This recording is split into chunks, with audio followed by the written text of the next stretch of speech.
श्री विनय बिहारी। अध्यक्ष महोदय, मैं प्रस्ताव करता हूं, यह सभा राज्य सरकार से प्रस्ताव करती है कि वह राज्य के 4 लाख संविदा कर्मियों को सरकारी कर्मचारी का दर्जा प्राप्त करावे। माननीय मंत्री सामान्य प्रशासन।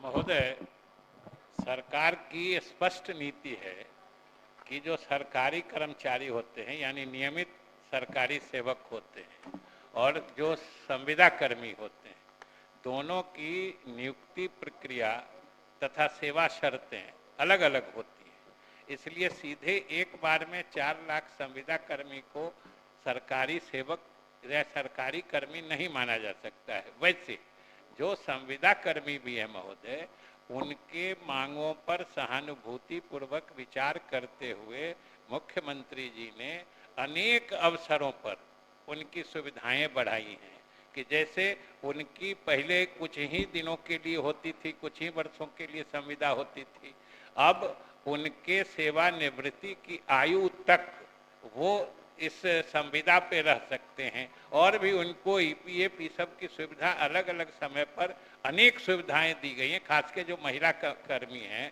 उनको मातृत्व अवकाश से लेकर सारी सुविधा दी जा रही है, लेकिन एक साथ 4 लाख संविदा कर्मी को सरकारी कर्मी बनाने में सरकार को असुविधा है। इसलिए माननीय सदस्य से आग्रह है कि अपना प्रस्ताव वापस लें। माननीय मंत्री के विशेष जवाब के आलोक में क्या माननीय सदस्य अपना प्रस्ताव वापस लेना चाहते हैं? मुझे सिर्फ 4 पंक्ति बोलने का अवसर दिया जाए। 2 पंक्ति कविता में।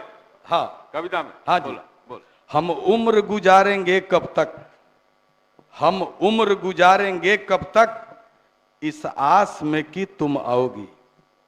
हम उम्र गुजारेंगे कब तक, इस आस में कि तुम आओगी। जब हो जाएंगे हम बूढ़े तब किसका दिल बहलाओगी।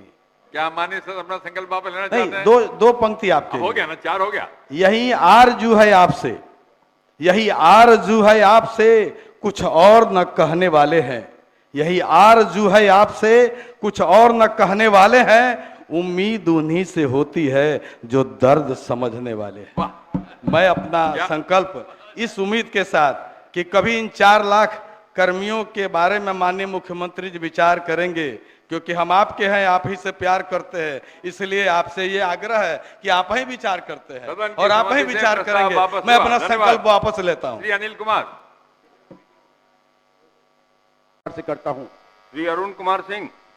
उस पत्र को निरस्त कर इन टेक्नीशियनों की सेवा 60 वर्ष उम्र तक करने की मांग सरकार से करता हूं।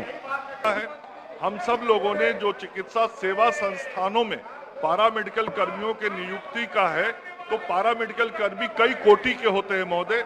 अलग अलग कोटियों के पारामेडिकल कर्मियों के नियुक्ति की प्रक्रिया विभाग में प्रक्रियाधीन है महोदय।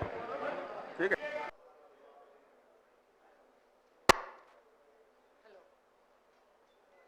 माननीय सभापति महोदय, messrs Pashupatinath distributor private limited के अंतर्गत राज्य में संचालित 102 एम्बुलेंस कर्मी लंबे समय से बकाया मजदूरी भुगतान व अन्य मांगों को लेकर हड़ताल पर हैं।